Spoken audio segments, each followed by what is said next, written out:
This is A's Cast Live, your comprehensive look at the Oakland Athletics. And the pitch is swung on, hit the right field, hit deep. Whitefield going back at the track, over his head, and over the wall. Do you believe that? And 29 other MLB clubs. Ramirez with a drive to deep right, away back, goal! Go Hayes! It's a bomb out there by the Rocks. And boy, oh boy, this third inning is now showtime. It is a Judgian blast. All rise. Here comes the judge. Join us as we take you inside the baseball universe, from humidors to spin rates to game-changing moments. We have you covered. Spend your afternoon with us next from the town, only on A's Cast Live. Here's Chris Townsend. Welcome to the Tuesday edition of A's Cast Live on the field before the Athletics, as they are warming up all behind us. Take on the Seattle Mariners here on a Tuesday night. As boy, did the Mariners not only get a win yesterday, but they got a gift. They got Houston and Texas, both bullpens, to implode last night, and they gained some serious ground as we are running out of time, the MLB season. We have so much going on today and so much to talk about. We've got three of the guys on the mound who are up for the NL Cy Young Award. That is going to be interesting. Shea Langoliers is going to be here, the catcher for your Athletics, as we're going to play a little trivia with him. Name the other Oakland A's catchers to hit 20 homers in a season. I don't know if he's going to know the answers. We will find out. You said he's going to be here at 4. That's what I was told. They said like right after BP started. It's 4:02. Yeah, well, time is flexible. How are you, Commander? I'm good. All right. How are you? I mean, nobody cares. Earlier today in the dugout in the Mariners side, we got a chance to hook up with Stephen Vogt. Obviously, Stephen Vogt is a huge fan favorite of all green and gold fans, and just a wonderful guy. And what's cool about this interview with Stephen Vogt is the last couple of interviews that I did with him, there really was kind of that pressure of making sure that when I did the interview, it matched the magnitude of the moment. Does that make sense? Not Reggie Jackson, the magnitude of me in the Yankees clubhouse in the 70s, but the magnitude of the moment, of the career winding down, the emotion of the family, the friends, the kids being able to experience it, the fans, and then of course his last game here was like a Disney movie, for God's sakes. This was nice to be able to sit down and just say, "Hey, how's everything going, Stephen Vogt?" It was nice just to see Voter, and there weren't going to be, because remember, man, he had tears last time he was last time Stephen Vogt was sitting here, he cried. Yeah, that was last game last year, and then now we talked to him earlier this year, but we didn't get a chance to see him because there was a fluky rain delay, and then we did it from the press box, and then Voter called in over the phone. Remember, that's the first time Emo's ever been in the press box. It was a weird day. That is correct. And then Eno Saris, our national baseball columnist, will join us coming up here at 5 o'clock. There is a certain word that we're going to talk about that's being floated out in baseball that it's now everywhere, especially after Chaim Bloom is fired as the CBO, the head of baseball operations for the Boston Red Sox. Another scathing article about A.J. Preller and the Padres. And we'll talk about feel. But more importantly, I'm not talking about these other teams. Shea Langoliers is with us. And how are you? It's been a while. Yeah, doing good. Right now, things look like they're going real well for you. How are you feeling right now? Just not from the catching standpoint, but offensively, how you feel in the box? Yeah, I've been feeling pretty good lately. Just honestly, just trying to keep it simple, get good pitches to hit, put good swings on them, and, just consistently be on time. Ever since we met you, I know you're always team and talk about other people, but what did it mean to you there's certain numbers that matter in our game. 20 home runs matters. What did that mean? Yeah, obviously it was pretty cool. I can't remember who I was talking to the other day, but they said the last catcher to hit 20 homers for the A's was Ramon Hernandez. So Do you know the other two? I do not. I just know that Ramon. They said Ramon was the last one to do it, and obviously I've been working with Ramon every day, so that's pretty cool. So Terry Steinbach did it back in the days when, Okay. when the A's were won the World Series in 1989. He was an all-star, and then the great Gene Tennis, who won 3 World Series titles. We just put him into the A's Hall of Fame. That's the group you're joining. So you got Tennis won 3 World Series. Steinbach was an all-star MVP, won a World Series, and of course Ramon with a great career. Yeah, that's pretty heady company you joined. Yeah, to be listed alongside those names, that's pretty cool. Yeah, and we've talked a lot about how tough this season has been for you, kind of unfair. I mean, so many different pitchers, because you need to know everything about these guys. You need to know what makes them comfortable. You need to know what makes them tick. You need to know what they're good at when the pressure's on, right? You need to, and that's a lot of it, from starters to relievers. What's this season been like? Because you also got to know the other team too. Yeah. A lot of studying. What's it been like? So many different pitchers. Yeah, obviously it's a lot. There's a lot of information in the game today. So, just trying to take all that in and, continuously get better every day. And like you said, it's, a lot of pitchers, a lot of new faces, just getting to know those guys and, just keep building. Baseball's a really tough game, but, the more we work together, the better we're going to get. What do you think you have truly gotten better at from where you were last year, spring training, start of the season, to where you are now at the end of your first full season? I think obviously offensively it's always going to fluctuate. There's going to be ups, there's going to be downs, but I think this year really, kind of adjusted to the league as the league's adjusting to me and kind of starting to figure that out and be more consistent. Defensively, I think the biggest thing this year was, game calling and managing a pitching staff and learning how to operate through that, like the tense situations, the high leverage situations and towards the end of the game, and just kind of navigating that. Now, throwing guys out, you've been second to none in baseball. We knew going into the season, right? The new rules, we're going to challenge you, right? We're going to challenge all the catchers, pitchers, how fast they can get to home plate. You've thrown out a ton of guys. Have you loved bringing this part of the game back? Yeah, it's kind of a mentality for me, almost like wanting guys to try and run, just because I know if I do my job, put a good throw or make a good throw, we got a good chance to getting out. And that's saving bullets for the pitchers. It's getting us more outs and getting us closer to the end of the game. Let's talk about some guys that you catch. What's it like catching Mason Miller? Yeah, obviously it's electric. Fastball's up to 103. He's, his secondary stuff's getting better and better. And he's got the mentality. He knows what he wants to do out there. He doesn't second guess anything, and he's out there to attack. So what is it like? Because we know anything 90 plus gets on hitters pretty fast, right? But we're now talking 102, 103. So for a hitter, I don't know how they time it. For a catcher, how fast does like 102 get on you? Yeah, when we catch as much as we do, it's nothing crazy. I will say, when you start getting north of like 97, 98, it's when the missed locations start to. That's when it's harder to make the balls look good because the ball's coming in so fast. So, but I mean, for Mason, that's not really an issue. It's honestly a lot of fun to catch when he's running those numbers up there. How about this big 6'7" Joe Boyle guy? Yeah. Another guy, electric stuff. Fastball was awesome. The command of the secondary stuff was really good the other day. Really, really excited to keep working with him. JP Sears, we've talked a lot with him ever since he's come over from the Yankees. We've always kind of liked his mentality. He's from the Citadel. He's kind of got that regimented military kind of background.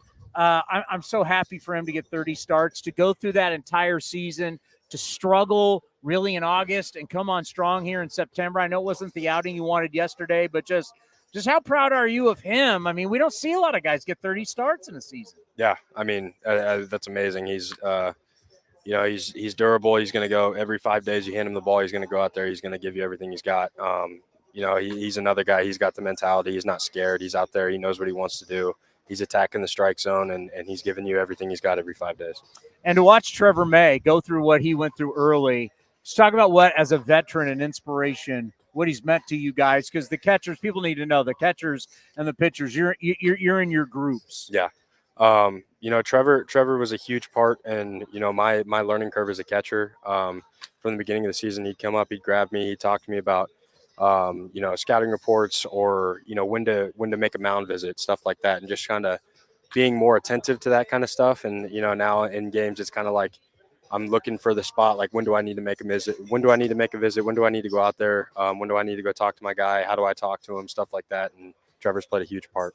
All right, a little bit later here on the show, we talked to Stephen Vogt earlier today, and Vogt talking about going from catching, and he was like kind of a coach last year, but now going full-time. It's a really interesting conversation we have with him at 4:30. But when you think of Stephen Vogt, what did he do for you and the early part now of your career? Yeah, just getting to know him when we were over in Atlanta together, and then coming over here and getting to play with him. Huge mentor for me. He's just obviously an amazing baseball player, even better person. How he handles himself, day in, day out.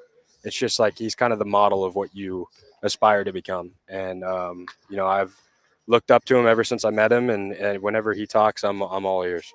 I think about, I was a pitcher, infielder, and I try and tell everybody there's one major difference about a catcher. You're the only position that everybody's looking at you and you're looking at everybody else. People don't really think about that. It's kind of like why we look at catchers as the quarterback of the team, the quarterback of the defense. You call the defenses, you call the pitches. Just talk about and just kind of give everybody an idea out there. What is that like when the game, everything's looking at you? Yeah. It's the only position on the field other than the pitcher that's involved in every pitch. You're thinking through every outcome, what's going to happen, what could happen, all that types of stuff. The way the defense is playing against a certain hitter can, change how you try to pitch the guy. There's, like I said, there's a lot of information in this game. It's kind of cycling that in and out, take what you need, and then kind of not disregard, but like kind of look past what you don't need. And like I say, yeah, it's kind of a cool thought to have. I hadn't really thought about it like that. Everybody's looking at me and I'm looking at everybody else. But yeah, I'm the only position on the field that kind of sees what everything else is happening. Tonight, I want you to think about it. Are you starting tonight? Yeah. I want you to get out there and I want you to go, you know what? Early on A's Cast Live, I was asked, and I want you to look out and go, everybody's looking at me. All the fans are looking at me. All the players are looking at me. It's the only position. Yeah. I want you to think about that tonight. All right. And then you know what? Point up to us and go, you know what? I didn't think. It isn't. I used to talk to Ray Fosse about this all the time. The offseason, I think what's so huge, and we'll end on this, is playing a full year. Now you're going to know what that's like. Mm-hmm. What do you think this off season? Yeah, obviously you got to train your body and everything. But what do you think the off season will be like mentally, of how you need to get ready physically, maybe even more importantly, mentally? Now you know what it's like to play a full season. Yeah, I think going into this offseason is just more awareness, like what you're talking about. I just know what to expect coming into the year, know what to expect coming into spring training, know what it takes to handle a pitching staff, call games, and while doing that, also perform offensively. So kind of getting that full year experience, it's just a stepping stone to keep building on and build momentum into next year. Well, you do need to disconnect. Get a nice trip planned. You got anything planned? I think me and my wife are going to go to Europe this offseason nice. For 10 days or so and go see London, Rome, Paris. So it should be fun. Enjoy, because before you know it, bang, we're right back at it, and it's spring training. Yeah. Well, it's been fun to watch you grow. I talk about it all the time on this show and the post-game show with the callers that we're building pillars right now.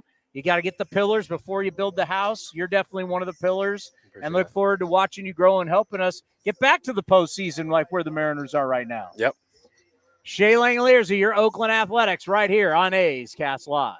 This is Chris Townsend and Commander Cody for Link Soul. You got to go to their website right now, linksoul.com. The new polos are unbelievable. New colors, lighter weight. We got our new summer shipment, Cody. I couldn't be happier. I look better. All thanks to Link Soul. So we're talking about new polos. You can check out their shorts, anything you need for summer.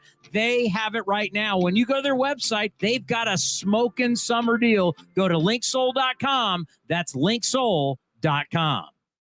Hey, it's Eno Saris, your friendly neighborhood baseball scribe. There are two things I love, baseball and beer. When I'm not busy around the ballpark, you'll likely catch me back with a cold one at any of Fieldwork Brewing's 8 locations sprinkled across the Bay Area. Fieldwork's got a rotating lineup of over 20 beers on tap that's as diverse as any 26-man roster. They got everything from super juicy, hazy IPAs to crisp pilsners and tropical sours that make your taste buds do the wave. Whether you're all about that draft life or prefer to grab some cans to go, Fieldwork's got your bases covered. Check them out at fieldworkbrewing.com to learn more. That's fieldworkbrewing.com. If you're looking for a new mattress, Nest Bedding has you covered. Sleep on the same mattress Hall of Famer Ricky Henderson sleeps on. Nest Bedding is the #1 brand of online mattresses and the Bay Area's favorite mattress store. Take home the Easy Breather pillow. The New York Times calls it their #1 pick. You can navigate their easy-to-use website, nestbedding.com. That's nestbedding.com. Green and Gold fans, use the coupon code Oakland and you get 10% off your entire order. Nest Bedding, love where you sleep. Watch parties aren't what they used to be ever since we got Xfinity. Now that kids can easily stream all their favorite stuff, they just have to worry about what's on the charcuterie board. Are these just cut up hot dogs and spray cheese? The best way to stream your favorites is on the Xfinity 10G network. Now through September 21st, get Xfinity Gig Internet on the network made for streaming for $25 a month for 2 years when you add Xfinity Mobile. Switch today. Requires pre-post bill and auto-pay with stored bank account. Restrictions apply. Taxes and fees extra. Xfinity Mobile requires Xfinity Internet. After promo, regular rates apply. Actual speeds vary. Chevron with Techron has unbeatable engine cleaning power, and it gives you unbeatable mileage for all kinds of unbeatable destinations, like time in the sun at the beach, or time in the sun riding roller coasters, or a day in the sun hiking mountains. Well, probably just one mountain would be enough for a day, but hiking a mountain is still an unbeatable choice for how to spend time. Download the Chevron app now to get unbeatable mileage at locations near you.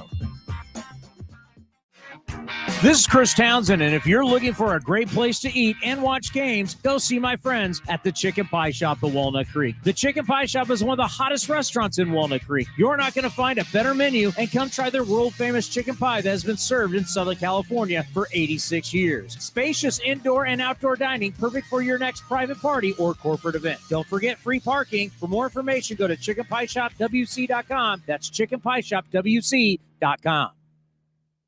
It's Kids Cheer Free all summer long. Bring your kids ages 14 and younger to the ballpark on Sunday home games for free. After the game, race around the bases with Stomper on the same field that your favorite A's players do. Get your tickets now at athletics.com/kidsfree. Summertime is golf time in the Bay Area, and that means it's time to enjoy the beautiful vistas, 27 holes of championship golf, and all the amenities that Cinnabar Hills Golf Club has to offer. Cinnabar Hills gives you a variety on the course and in their amazing grill. They're ready to give you an incredible experience for any family, business, or social gathering.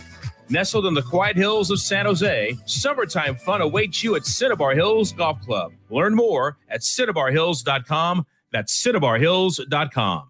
Hey, Billy, this deck is great for getting everyone together. Thanks. We're really enjoying the outdoor space, especially on a day like today. What's the material? Humboldt Redwood from Ashby Lumber. They gave us a great deal, provided us with a quick quote, and we couldn't be happier. We even found a great contractor through their online contractor directory. Don't miss a day outdoors. Visit Ashby Lumber in Berkeley or Concord to see our stock of naturally strong, naturally beautiful Humboldt Redwood. Find out more at ashbylumber.com for all your building needs. Ashby Lumber. Innovation is at the core of Cal State East Bay, like at our Green Biome Institute, where faculty and students preserve genetic information from California's endangered plants, or how we open doors for local entrepreneurs at our Small Business Development Center. From educators to nurses to STEM professionals, Cal State East Bay has real impact throughout the region's neighborhoods, boardrooms, and the entire economy. Be part of the innovation. Connect with Cal State East Bay at csueastbay.edu/impact. When Northern California businesses need some pop in their lineup, they call the bank rooted in the East Bay, Mechanics Bank. Since 1905, Mechanics Bank has been helping Bay Area and Northern California businesses find success and perform at the top of their game. See how they can make a difference in your business today. Call or stop by your local branch or visit mechanicsbank.com. Mechanics Bank, the official East Bay bank of the Oakland A's. Member FDIC and equal housing lender. Unlock offers and receive exclusive in-game features by downloading the MLB Ballpark app for iPhone and Android today. Plus, get the latest information on game times, schedules, and more. A's Cast Live continues from Ricky Henderson Field. Here's Chris Townsend. Well, the big news going on today in Major League Baseball, well, there's a lot of news, actually. But Shohei Ohtani did have surgery on his elbow. And it's a surgery. I'm not an orthopedic surgeon. Dr. Elatraj did the procedure. He does everybody's procedure. It's not your standard Tommy John surgery. Not going to pitch next year. He's resting right now. The plan is for him to pitch in 2025. And the procedure that they did, kind of reading about it a little bit. I mean, I'm not going to get too much into it, but they added some tissue to some areas, and that hopefully that will alleviate some pain and strengthen whatever they need to strengthen. And this new thing, like a bridge that they put in there. But he's going to be ready to go to hit. That's what they keep telling everybody. We're ready to hit. And, of course, that's what they're going to say because they want the big contract. So that is pretty big news. Shohei Ohtani under the knife. And now it makes the whole departure from the Angels, makes you understand, like, because just knowing Japanese players and how much respect they have for everybody, that I just couldn't buy, having covered Hideki Matsui, having Fuji here, Shintaro Fujinami, I couldn't buy that Ohtani just flipped the bird to the Angels, cleaned out his locker and said, I'm out of here. I just couldn't buy that. That's not their culture. That's not how these guys act. So obviously he cleaned it out for a reason. He was going to get a procedure done right away. So we'll see how that is played. Do we want to go with feel or the awards? Ooh. Because we have Stephen Vogt in 8 minutes. Well, it's taped, so we can. Which one do you want to go? The word feel is getting thrown around now in Major League Baseball like you wouldn't believe. But our buddy Jim Bowden put out the most elusive man in media. And I have a question based off who he picks. Because to me, in life and in sports, there's things you don't like, but there's things you have to accept. I have something that I can't stand, but I can't change it. It's not changing, and I got to live with it in sports. And it pertains to the guy he has winning one of the MVPs. Oh, do you want me to answer? Give you the things that annoy me? Or? We'll go with this now because we'll have Eno at 5. We can get into it with Eno about feel. Feel is being brought up with the whole thing about Boston. Folks, we've talked about, and it's perfect timing because the Padres were just here. We got to talk to Melvin on and off the air. Kevin Acee of the San Diego Union Tribune, a scathing article about the Padres clubhouse. And then now today, it comes out multiple writers, including Ken Rosenthal, a huge, it's like a book article in The Athletic today about the Padres. And I can just tell you the title, The Padres' Disastrous Season Reveals Shaky Foundation and Institutional Frame. Don't want to failure. I don't want to tell you. I called it down at the winter meetings in San Diego, but I did. I told you it's going to be a train wreck. It's going to be an absolute. And then Bob told us what he told us in spring, train wreck. But we'll get to that. The word feel is getting thrown out in baseball a lot now. But Jim Bowden did his early awards, National League MVP. He had Ronald Acuna Jr. Yeah.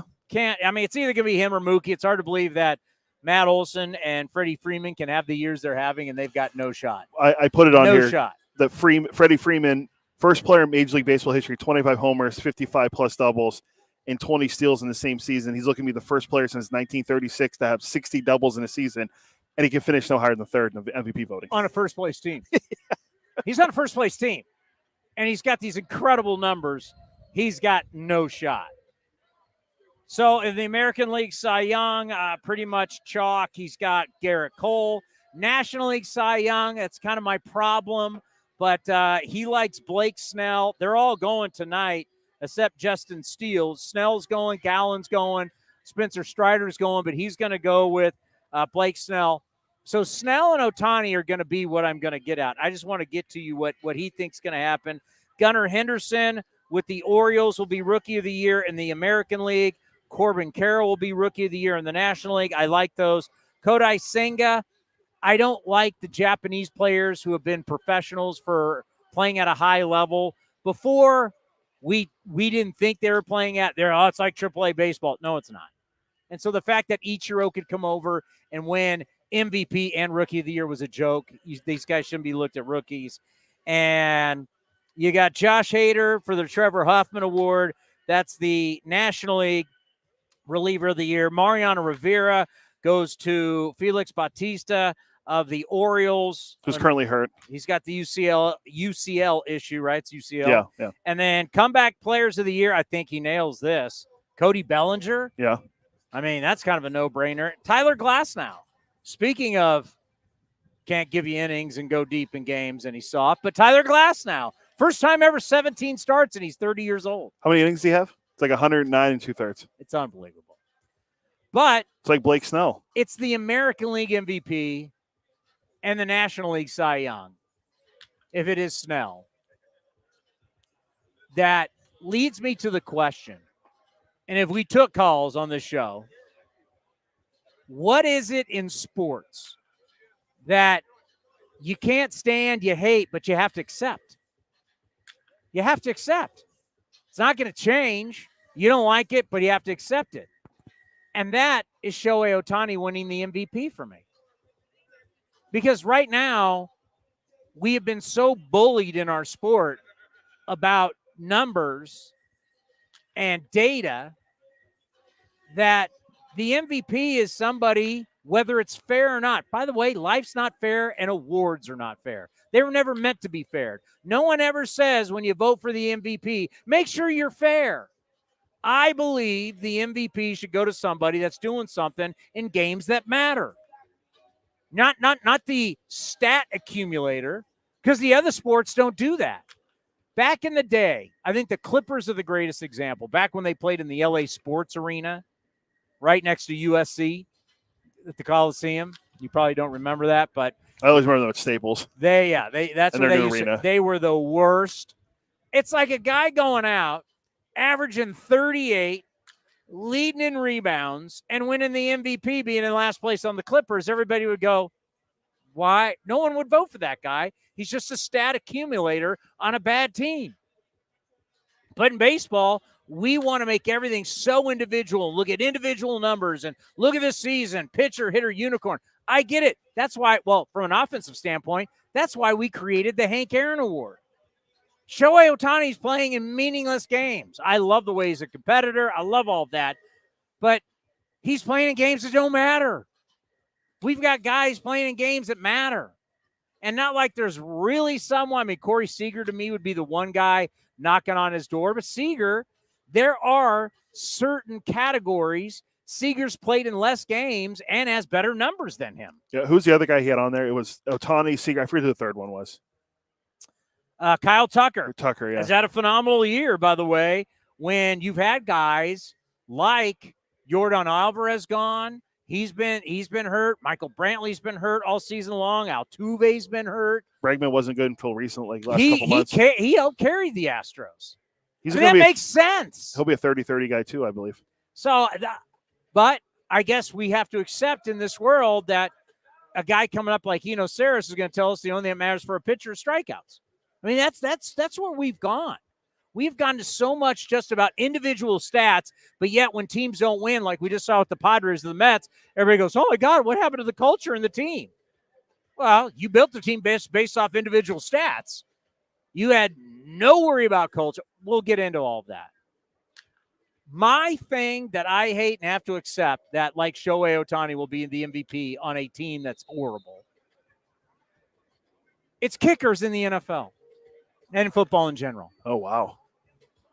to this day, I'd be on the sideline with the Raiders, and I'm watching the craziest, biggest, strongest human beings kill each other in these games to have a guy come out with all he has is pants on. He has no pads. He's got tiny little shoulder pads. He doesn't have the thigh pads. And he got no pads. Hasn't hit anybody. Just this little guy's going to go out and decide the game after these warriors have been out on that field killing their bodies and physically harming themselves because they will. Nobody gets out of the NFL if you play for long enough. No one gets out unscathed. You will have these issues for the rest of your life. You're going to do all of that to have a field goal kicker decide games. It is wrong, and I will never like it, but I have to accept it. But kick it, field goal, there should be no field goals. You should always have to go for it after a touchdown. I may allow you a punter because, going for it in your own territory and fourth down all game long would be, I don't know what that would really do to the game. Well, you can have, if you have a quarterback like Josh Allen, just have him throw the ball 70 yards on the field, and wherever the ball lands, that's where you get the ball. So if you want to go to punters. I don't know if I want to go that. I'm just saying having soccer players decide NFL football games at the end of games when there's so much on the line. I hate it. And kickers are like relief pitchers in baseball. I mean, we go through them so often. But relief pitchers are actual pitchers. Yeah. But I'm saying like how many guys we cycle through with kickers. I feel like kickers aren't football players. Like the guys on the team don't even respect them. Okay, fair. I was never around an NFL team. I'm telling you right now, they don't respect them. Now, if a guy's like Adam Vinatieri, you got to respect him because he's an absolute weapon. But the majority of the time, these players do not respect these guys. That's what I was getting with kickers. Like, if you don't have a Justin Tucker or Harrison Butker from the Chiefs, like, they just cycle through these guys like crazy. And that's why. Have you ever heard of a kicker calling a team meeting? Yeah, I don't think Justin Tucker's doing that with the Ravens. He's really good, but I don't know. You could have how many kickers in a season? Technically, realistically, you can have a different kicker every week. So what do you got? Mine ties into life and sports. I can't fathom that my wife is an Angels fan, but I have to accept it. Well, you have been divorced once, so you could divorce her. Yeah, I don't know if I want that on my record. You have an option. I wrote down several. There's never going to be a good enough college football playoff system. There's no way we can ever appease you. Unless you have, I think they're 1-4 and they're talking about 12. I'm okay with 12. Figuring that out. You're not okay with 10? Well, either. I think moving 10? I think moving on from 4 is. Once we're getting out of the top 10. If I give you 12, if you're not in the top 12, should you even be? Problem is, you got this team's a two-loss team. This team's a two-loss team. Well, it gets. You got a lot of teams. Robo-umps is one, and then obviously I have to accept that in my life. Whoa. Robo-umps is coming. Well, they're not here yet. The ABS system. And then the other one I have to personally accept because it's never going to happen in my lifetime. I'm going to be 35 in less than 2 months.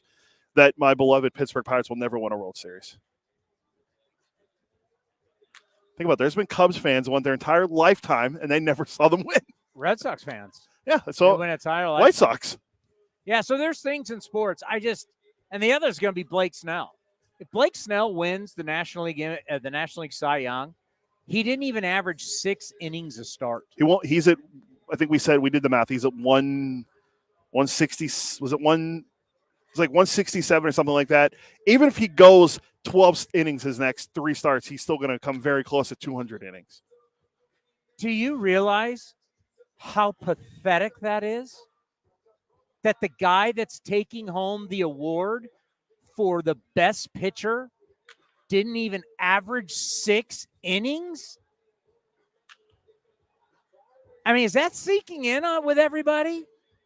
When I've talked about 5 and dive and everybody accepts it and everybody's cool with it, that here we are, that the guy that we're going to say is the best pitcher in the National League doesn't even pitch 6 innings? Can't even get to 200 innings? That's why I say, what are we going to do in 20 years when we're talking about trying to get a guy into the Hall of Fame? It's going to be crazy. I feel like, now I feel like a little bit, I was a little ahead of my time with my proclamation last year that no one got 200 innings. I think we're getting close to that where we won't have a guy go. We have one guy right now, and then I think Garrett Cole will get there, and I think Gallen will get there. But like, there's not going to be. I think we'll have less than we had last year do it. So I think we could move towards an era where we don't have a guy go 200 innings, where there used to be guys that go 300 innings. Oh yeah, Dave Stewart was like it was 250, 275. Yeah, now the days of 200 is very questionable. So those are my things. I think that's one thing you have to accept too. That the way that we evaluate pitchers is gonna continually change. The 300 win is never coming back. 300 win pitcher is never coming back unless Verlander sneaks in somehow. Because I don't think after that, I don't think anyone's going to come close. Now the strikeout ones are going to go up because that's all the game cares about is 300. Getting the 300 strikeouts in a season. Which I don't think Spencer Strider will get there, but he might set the Braves all-time single season record. It's held by John Smoltz. But I think we'll see more guys that join the 3,000 strikeouts. I don't think no one's catching Nolan Ryan, and it's 5,714. Well, thanks, Captain Obvious, on that one. I don't think anyone's going to get to 4,000. No one's going to get to any marks, Cody. Yeah. Like, you guys all fell in love with these bullpens, and I am going to throw you out there. You fell in love with this bullpen. Oh, bullpens are great, and now are you happy? Do you like the bullpen game? Is this something that the San Francisco – think about this one for a second. The San Francisco Giants right now, great article by Tom Verducci, Sports Illustrated. And we'll save it for Thursday and not make it so personal with the Giants, but just kind of what's going on with them, that they average, was it 72 pitches a game? For their starters, yeah. Okay, I just want everybody to realize this. High school baseball is 7 innings. All right? Things haven't changed. High school baseball is still 7 innings. See, I've been out of high school for almost 17 years, but yeah, that seems all right. Basically, all stud high school pitchers, you pitch all 7 innings. Correct, yeah. Right? Well, if there's 7 innings and I don't strike everybody out in 3 pitches, I have to be throwing 10 or more pitches in the game. Correct. Well, 7 times 10 is what? 70. So you're telling me high school pitchers who are pitching more than 10 pitches per inning are throwing more pitches than the San Francisco Giants? High school pitchers. Correct, yes. 72, but here. High school pitchers are pitching more than the San Francisco We'll do the small Giants. tease. I'll just tell you what Tom Verducci has. Giants starters throw an average of 72 pitches per game, the shortest leash in Major League Baseball. Now, they're counting openers, and they've used the openers so many times. They have thrown 3 innings or less 43 times, 13 more than any other team. It's the most such abbreviated starts in baseball history other than the 2018-2019 Rays, who had 71 of 53, who popularized the opener concept. Well, we talked to Dallas Braden, and that might have been off the air after we did the interview, where we talked about how when we were down in San Jose for the Stockton Port San Jose Giants, the San Jose Giants kid threw 3 innings and he was done. And you're like, how are you getting better as a professional pitcher when you pitch 3 innings once every 6 days? And you wonder, like, there's something about training the human body to play. You've got to play. A lot of people brought that up with Aaron Rodgers, and a lot of people bring that up with injuries early in the season, going, well, when you don't play preseason games and you don't see live bullets and you don't have game action, your body, so constantly saving, and then saying, go get them. You need to train your body how to play whatever sport it is, right? If you were like scared to put a guy on the ice in hockey and then you said, oh, it's game time, get on the ice, and he goes, he's going to get hurt. He's going to blow a hammy. He's going to do something, right? I mean, it doesn't matter what sport it is. And the way a lot of people, it's like, it'd be like telling you don't hit golf balls and you don't prepare your body to, and all of a sudden go out and play 8 hours and 36 holes. Tell me how your back's going to feel.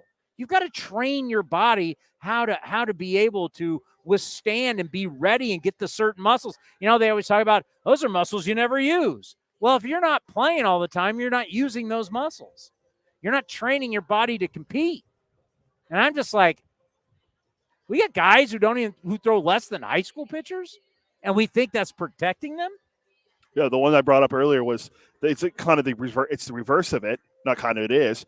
the Giants were babying Kyle Harrison, their number one pitching prospect, all season. He was only throwing 3 innings, and then they bring him up, and he's throwing 5-6 innings, and he hasn't done that all year. I think his longest start in the minor leagues in AAA Sacramento was like 5 innings, and he hasn't done it. He only did it like a couple times all year, and then the Giants had him go multiple starts over 5 innings when on the big club, and now he's back in AAA again. It's crazy. It's absolutely crazy. So those are mine. Things that I go, you know what? I have to accept it because it's going to happen. But the fact that we are just concerned, like, add up the numbers, go to Baseball Reference, that's your MVP, and there's no context. Tani's amazing, but he's doing it in a bunch of games that don't matter. And he's already won an MVP on a bad team, and then Trout's done it too on a bad team. They're winning in games that don't matter. Yep. And the guys that they're winning against are the guys that they're beating are playing in games that do matter. They're playing in games where there is pressure. They're playing in games that guys have to perform for their teams to get into the postseason versus what did the Asians do? The Asians came out here, everybody got their work in. They're going to go in and eat and get ready for a game. They win or lose, there's nothing on it. There's no juice. There should be for the young guys, right? Because you're bad. But you understand what I'm saying.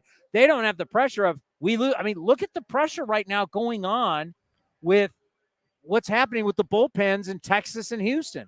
They both coughed it up. Texas bullpen right now has blown 31 out of 58 saves.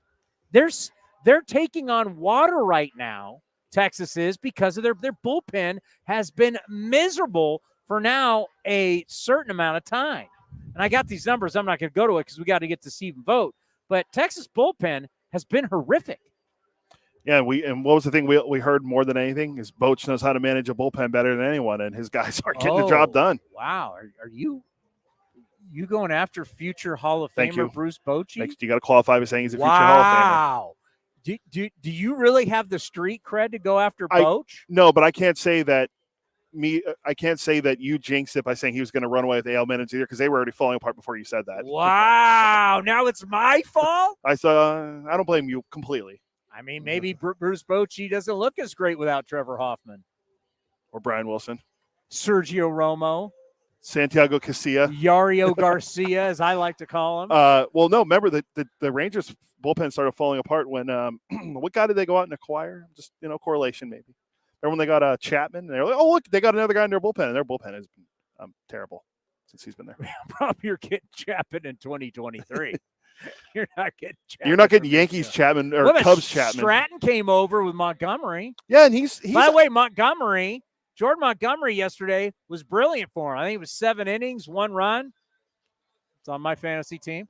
That guy has been great ever since he left New York. Yeah, the Yankees. All of a sudden he goes to St. Louis. Just throw strikes, get people out. Is that okay? Yeah, the Yankees were probably using they wanted to know what his xFIP was, and they were worrying about his analytics. But it's God, the numbers. I had the numbers going today. It is crazy how bad the Rangers bullpen has been. Let me get it to you here. Texas currently owns the tiebreak. How about this for Texas? Texas, since the start of August, they've had a streak of 8 straight wins, 6 straight wins, and a losing streak of 8. And right now, currently on a 4-game losing streak. Their bullpen, this is a team that's talking about winning the division. Their bullpen has a 10.67 ERA in their 4-game losing streak. Texas has been the worst team in Major League Baseball at converting save opportunities this season, 27 of 58. That's a 46.6%. You like to round up. We'll call it 47% conversion rate.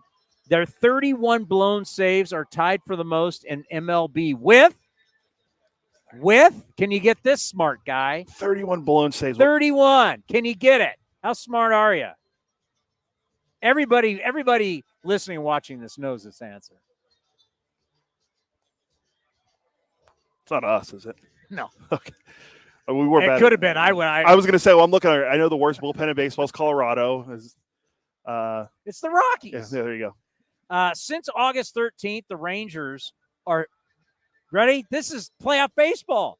You're fighting for your playoff lives. Since August 13th, the Rangers are 3 for 16 in converting save opportunities. 3 for 16. That sounds like the Raiders secondary.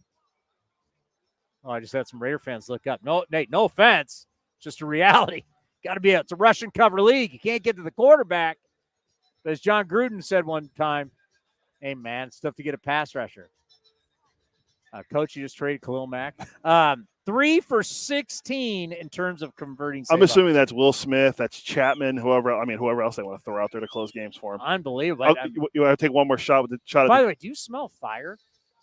I see some smoke. I see something. Yeah. And it's hazy. Yeah, something's going to look back there by the flags. Yeah. All right. Wait, let's get to Steve Vogt. Yeah. All righty. Earlier today, we had a chance to sit down with one of our all-time favorites, 2-time All-Star. And what a great A. He's now a coach for the Seattle Mariners, Stephen Vogt.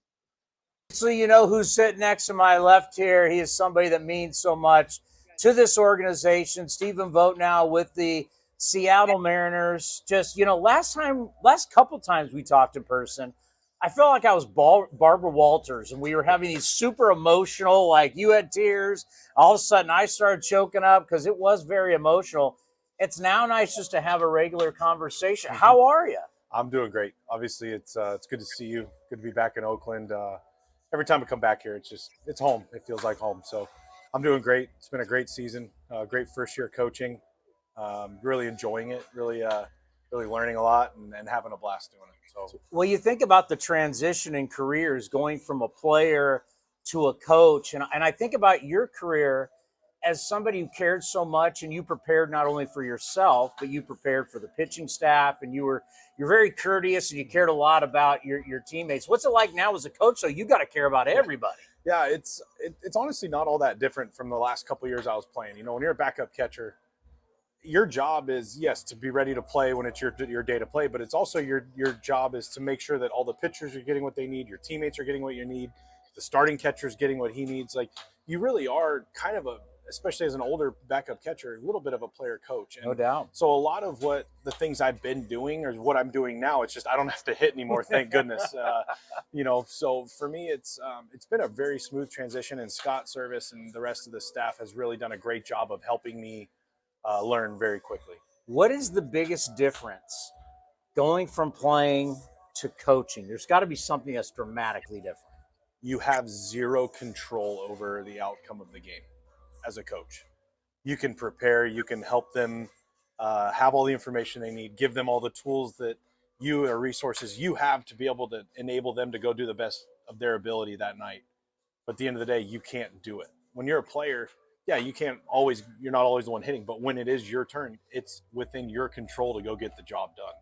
And so as a coach, you literally have no control over the outcome of the game other than in equipping every player with all the information and advice that you can. And you're still living and dying with all these losses and wins and everything. Yeah, it's absolutely. Crazy.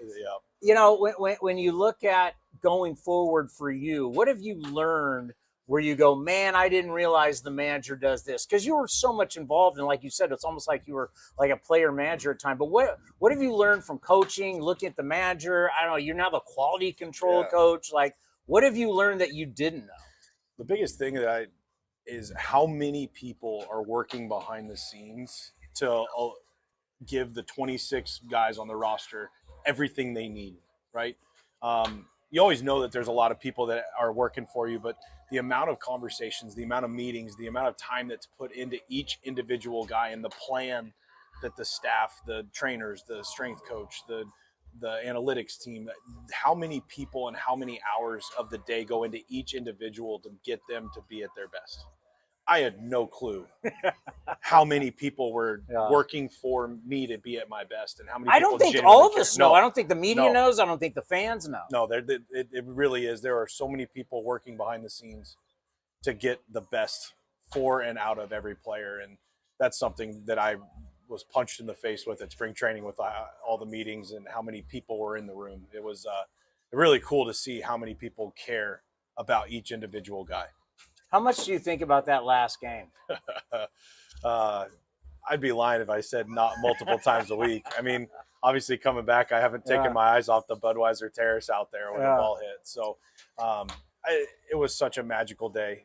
Again, I still keep in touch with a lot of people over on the Oakland side, and just how much the organization celebrated my family and me. And that last day will forever be something that I remember. I remember when Kotz told me they were going to do it, and I said, you guys don't have to do that. That's fine. And he goes, no, we're going to. And something I would have never asked for, obviously, but just felt so honored to have my teammates and all my family and the organization do that. You literally couldn't write a better script. It was almost like a Disney movie to an end of somebody's career.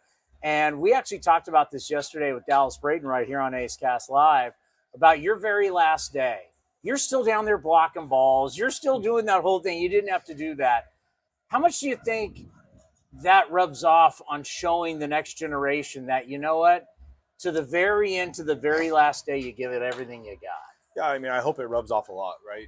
That's the way I was raised through the game, is every day you come out here, whether it's the last day of spring training, the last day of the season, the first day of the season, you never know which rep it's going to click. You never know which swing it's going to click. You never know any of that. You have to put in your work every single day because that's part of your job, one. But two, it's just the right way to go about your business. This game's too hard, and the skill goes away if you don't work on it. And that was one of the things that I really prided myself on, was making sure I did my job every single day, no matter what it was. Well, it was so great just being a part of so much of your career.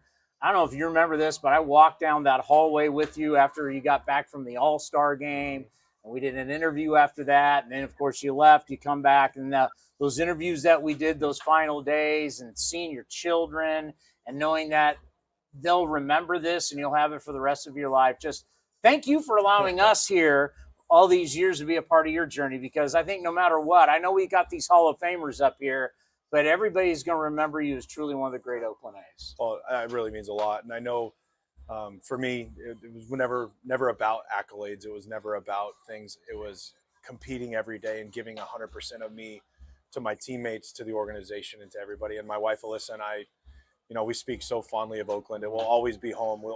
Part of us will always be an Oakland A, no matter where I go to work.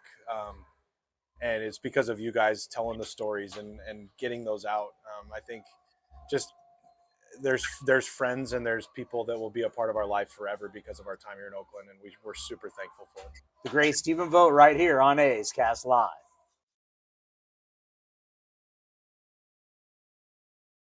Hey, it's Eno Saris, your friendly neighborhood baseball scribe. There are two things I love, baseball and beer. When I'm not busy around the ballpark, you'll likely catch me back with a cold one at any of Fieldwork Brewing's 8 locations sprinkled across the Bay Area. Fieldwork's got a rotating lineup of over 20 beers on tap that's as diverse as any 26-man roster. They got everything from super juicy hazy IPAs to crisp pilsners and tropical sours that make your taste buds do the wave. Whether you're all about that draft life or prefer to grab some cans to go, Fieldwork's got your bases covered. Check them out at fieldworkbrewing.com to learn more. That's fieldworkbrewing.com. This is Chris Townsend and Commander Cody for Link Soul. The new summer colors and prints are in stock. The new polos, lightweight, all the colors you want. Fabulous. We got our new order. My wife is so happy that I'm dressing so much better. All thanks to Link Soul. You name it, whether it's polos, whether it's shorts, anything for your summer needs, you need to revamp your wardrobe. You go to linksoul.com and they got great summer deals. Go to linksoul.com. That's linksoul.com. Watch parties aren't what they used to be ever since we got Xfinity. Now that kids can easily stream all their favorite stuff, they just have to worry about what's on the charcuterie board. Are these just cut up hot dogs and spray cheese? The best way to stream your favorites is on the Xfinity 10G network. Now through September 21st, get Xfinity Gig Internet for $25 a month for 2 years when you add Xfinity Mobile. Plus, add Now TV for $20 a month. Switch today. Requires paperless bill and auto-pay with stored bank account. Restrictions apply. Taxes and fees extra. Xfinity Mobile and Now TV require Xfinity Internet. After promo, regular rate supply. Actual speeds vary. If you're looking for a new mattress, Nest Bedding has you covered. Sleep on the same mattress Hall of Famer Ricky Henderson sleeps on. Nest Bedding is the #1 brand of online mattresses and the Bay Area's favorite mattress store. Take home the Easy Breather pillow. The New York Times calls it their #1 pick. You can navigate their easy-to-use website, nestbedding.com. That's nestbedding.com. Green and Gold fans, use the coupon code Oakland and you get 10% off your entire order. Nest Bedding, love where you sleep. Chevron with Techron has unbeatable engine cleaning power, and it gives you unbeatable mileage for all kinds of unbeatable destinations, like time in the sun at the beach, or time in the sun riding roller coasters, or a day in the sun hiking mountains. Well, probably just one mountain would be enough for a day, but hiking a mountain is still an unbeatable choice for how to spend time. Download the Chevron app now to get unbeatable mileage at locations near you. If you're looking for a great place to eat and watch games, go see our friends at the Chicken Pie Shop of Walnut Creek. The Chicken Pie Shop is one of the hottest restaurants in Walnut Creek. You're not going to find a better menu, and come try their world-famous chicken pie that has been served in Southern California for 86 years. Spacious indoor and outdoor dining, perfect for your next private party or corporate event. Don't forget free parking. For more information, go to chickenpieshopwc.com. That's chickenpieshopwc.com. Summertime is golf time in the Bay Area, and that means it's time to enjoy the beautiful vistas, 27 holes of championship golf, and all the amenities that Cinnabar Hills Golf Club has to offer. Cinnabar Hills gives you a variety on the course and in their amazing grill. They're ready to give you an incredible experience for any family, business, or social gathering. Nestled in the quiet hills of San Jose, summertime fun awaits you at Cinnabar Hills Golf Club. Learn more at cinnabarhills.com. That's cinnabarhills.com.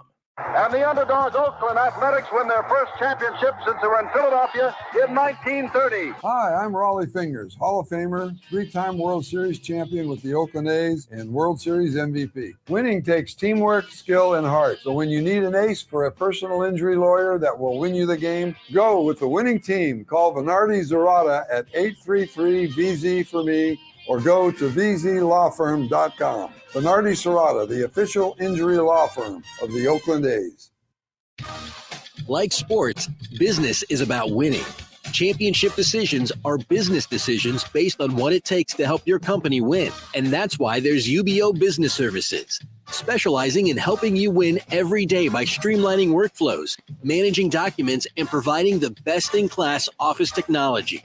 Make your championship decision with UBO Business Services. Visit them at ubeo.com. That's ubeo.com. If you're looking for the latest green and gold gear for the 2023 season, then look no further than athletics.com/shop for your officially licensed gear. That's athletics.com/shop.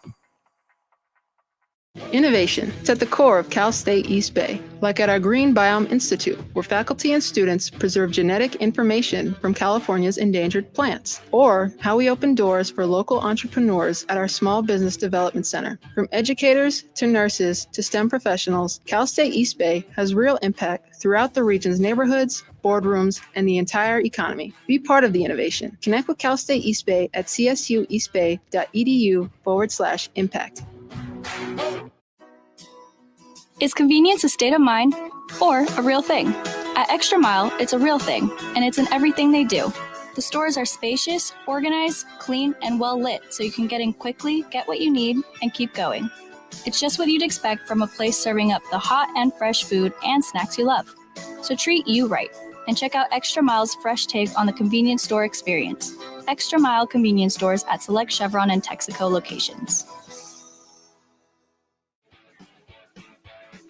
Calling all kids. It's Kids Cheer Free all summer long. Bring your kids ages 14 and under to the ballpark on Sunday home games for free. After cheering on your green and gold, race around the bases with Stomper on the same field that your favorite Ace players do. Get your tickets now at athletics.com/kidsfree. That's athletics.com/kidsfree.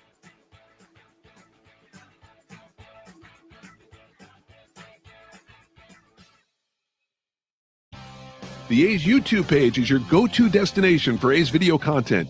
Get access to great highlights, exclusive behind-the-scenes content, classic games, A's Cast Live, and more. Visit youtube.com/athletics. Streaming from the East Bay, A's Cast Live continues with Chris Townsend. Are you going to play the man his theme music here? The Eno Sarris Show is sponsored by Fieldwork Brewing Company. With 8 taproom locations in Northern California, Fieldwork brings you fresh craft beer direct from the source. Fieldwork will also ship beer direct to your door if you live in California. Visit fieldworkbrewing.com. Fresh off Oktoberfest, the Commander and Eno were hanging out. How was it? It was great. The beer was great. Big party? Yeah, we had some German music, and yeah, it was actually cool. It was a cool experience to be a part of that. I mean, There was a good amount of people that were there too. I was surprised. I mean, we got there a little later in the day because it started, I think, around noon or so, and we got there like 4 or 4:30. Did you overstay your welcome like you normally do? Well, my friends usually overstay their welcome, and I was globbed in with them. So, I mean, it got so bad we took Uber home from San Mateo, not Caltrain. So, oh wow! And I ended up in the doghouse somehow. I was only there for like an hour and a half. You had 2 beers, and you're in the doghouse. Yeah. Well, that's life. Was it really 2?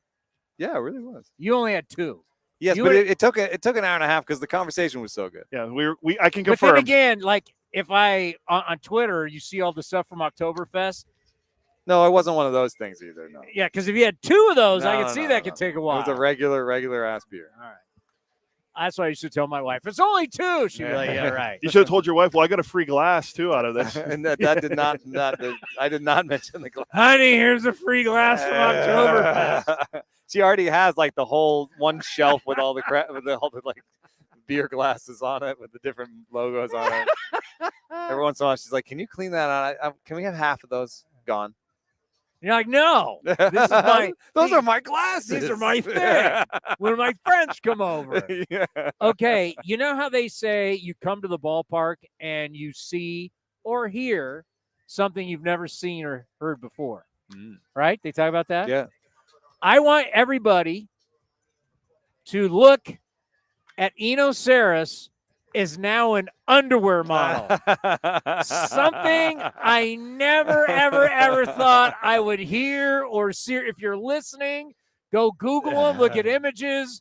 This is your new Jim Palmer of Major League Baseball here. You'll have to wait for it to come out.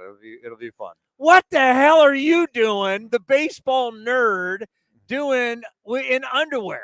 They literally said they wanted a zany baseball nerd to be kind of a Steve Kornacki type. So that's what I was. And who'd you do it with?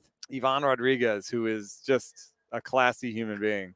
One funny moment too is we're sitting there between takes, and he just squats down, and I'm like, really? And he's like, yes, really. This is how I am. And I said, everywhere? And he goes, yeah, in the mall and on the golf course, wherever. This is how I am. And he just likes to squat in the how he relaxes. Yeah. I was like, well, I guess your knees are okay then. How many years did he play? Yeah. 22 or something like that? Yeah, he's in good shape. Hall of Famer. Yeah. So you and a Hall of Famer in your underwear together in Miami. And also between takes, I was like, okay, all right, who was the nastiest? Okay, Nolan. You caught Verlander too, and you faced Smoltz. Were they like Nolan? So I was asking him all the pitcher stuff. So for all of us, how hard was Nolan throwing at the end? Because I remember as a real little kid, I guess I would have been that. Like what were the early years? Look it up, Cody. When Nolan came from the Angels over to the Astros, because I remember old Jack Murphy Stadium. I know Ivan debuted in like 91, 92. No, this is 80s. This is early 80s. His first year in Houston would have been the great year of 1980. Yeah, so this is early 80s. I'm like 10 years old. And my dad would take us to see Nolan Ryan. Because Nolan Ryan, you're like, and so Nolan Ryan, and then when I was a high school pitcher, he and Tom House came out with that whole throwing program. I bought the VHS tape. You're damn right I did. It's Nolan Ryan. I had a picture board, and Nolan Ryan had all of his different stuff for your rotator cuff. I had it all. Nice. And then I ended up pitching. I got a pitching lesson from Tom House. Wow. Because, he's a San Diego guy. Yeah. I was home from San Jose State. I got my brother taught his kids golf. So I actually got a pitching lesson from the legend Tom House. So when anybody bags on Nolan Ryan, I kind of go, you know what, I want to flip him the bird. There's no reason to. Well, because they'll be like, oh, look how many losses he had. Most walks of all time. Yeah, go. Most no hitters, most one hitters, 2 hitters. He was a freak of nature. His elbow held out till he was 46. Yeah. He's amazing. I was just trying to get modern comps out of Ivan. Like, who was he like? Like, who was he like? Is it Verlander? Is it Smoltz? Well, I'll tell you. One of the main differences fastball, slider, righty. Nolan had the big hook. He developed the change later on, but he was for a big man, he was a short armor. Kind of like that's why he and Tom House and him always talk about throwing the football. You throw the football, it's more of a short armor. You don't throw a football like this. You throw a football like this. So short arm path in the back too. Yes, just he was not. Nolan didn't take it all the way back. Nolan was a short arm. So that's generally harder guard to is see. healthier. That's generally how guard is healthier. It's kind of because I was a quarterback. I kind of threw that way too. But 6'4", drop and drive coming down the mound and a short armor, it would just be the ball be like boom and it'd be on you. Yeah. Where do you hold Nolan Ryan all time? Number 1 over everybody. Yeah. I mean, there's some other guys you could put at number 1, but I don't even have a concept of what they were like as pitchers. Like, I'm not going to say Cy Young or something. No. Like he had the most. Like, what did Cy Young have the most wins or something? He's got the greatest license plate. It's in the Baseball Hall of Fame. It's CY and then 511 in between it. Is that how many wins he had? Oh yeah. 511, but it was CY. So he's rolling. I don't know what kind of car he had back in those days, but he was Cy Young was rolling around in style. So you got Nolan number 1 all time. I think so. Who else is up there? I think Maddox has got to be up there. I think Clemens has got to be up there. I wish Pedro had like a longer ending. Pedro on talent deserves to be. Pedro in that on talent, no conversation. question about it. I mean, lefties that didn't throw hard, but Warren Spahn was incredible. Sandy Koufax. I tend to go closer to people I saw just because, I have no concept of. Well, don't worry, Blake Snell's not even going to average 6 innings this year, and he's going to win the Cy. That bothers me. All right with me. That bothers me. That bothers me. I did a whole thing on things that bother me that I can't control, like field goal kickers. I don't want my football game being decided by a soccer player. I don't want it, but I can't control that. That's not something new either. That's awful. I also think it's awful that a guy on a crap team can win MVP. That bugs me. You are a troll. I am. You can have the Hank Aaron award. Your stats, they don't mean anything in bad. I want guys who play in some games that matter. Like, that's why I think our National League race is. Can you imagine Freddie Freeman's having a historic year, and he at best, and Matt Olson's having a historic year. Is it like one of the first 2020 seasons by a first baseman or something? Like he's got to have 60 doubles. Guys haven't done that since the 30s. And, when people talk about it's so great, he hits like 330 and stuff, it's even better than you think because like league-wide batting average is at the very bottom that it's almost ever been. Yeah, it's telling you. So it's 330 over 240. It's like Pedro's ERA in the steroid in 94 era. and 97, yeah. So you got Matt Olson, who's hit the most home runs in a single season of Braves history. Yeah. Great defender. Freddie Freeman, great defender of it. And neither guy can sniff the top 2. Yeah, although Freeman's close, a little bit closer. His D is a little bit better than Olson's, I think. But I'm just saying from the voting standpoint. Yeah, it's going to be it's going to be Mookie or Acuna, yeah. We're getting closer. Have you weighed in? I haven't looked again. What would you look at? What are you going to say? Kind of like back in the day when you had Cabrera wins a Triple Crown, but Trout obviously had better analytics. Like, how are you going to – both these guys, what's different is both these guys do amazing things. That's the fact that he's come in and played infield. I mean, both of them are doing amazing things on amazing teams. Well, I really want to look at the whole package and defense and everything, but there is one thing. Defensive numbers are not as good as offensive numbers. They're not as precise. We don't know them as well. There's a little bit more guesswork in them. Okay, take the numbers out. Do you give Mookie credit just that he's coming in to fill a void? That's what MVPs do, right? You're helping out. I mean, because I know Dave Roberts is not going to win probably the NL Manager of the Year, but you're talking about like when he's playing short and second and stuff? Yeah, like he comes in, fills a void. You need to. That's what winning games do on a daily basis. I mean, let's face it, the Dodgers have had more players and more days on the IL than any other team. You're filling the void. This may not be the best thing, but hey, I'm sacking up for the team. Yeah, so I mean, just to define my process, I would start. I don't have an MVP vote this year, so I can sort of let you in on the process. I would start with WAR, just because I like that puts in base running and defense and everything. But I don't treat it as precise. So there's nobody who's going to win it because they have 0.1 WAR more than the next guy.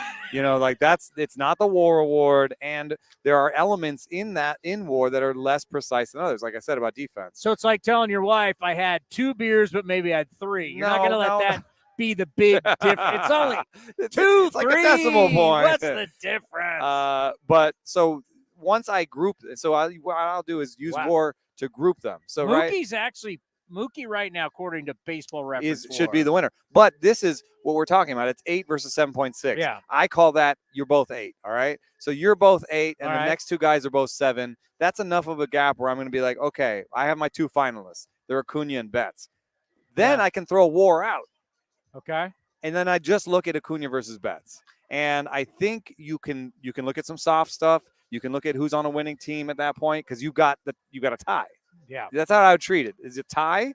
And then you can look at, okay, well, they're both on winning teams, so that's not the tiebreaker this time, right?